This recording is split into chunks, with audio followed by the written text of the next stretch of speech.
స్వామివారికి రేపు జరగబోయే అన్నదాన కార్యక్రమానికి 516 రూపాయలు సమర్పించుకుంటున్నారు.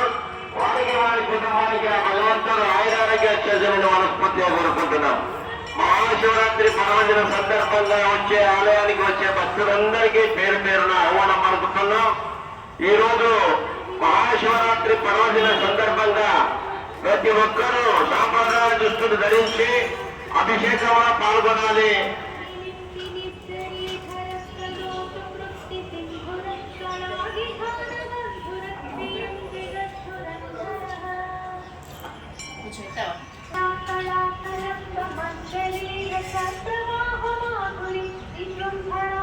వస్తలేదా అమ్మకత్త అందుకని నీకు అసలేదు వస్తలేదా? కుటుంబ సభ్యులు వారికి 200 రూపాయలు సమర్పించుకుంటున్నారు. వారికి వారి కుటుంబానికి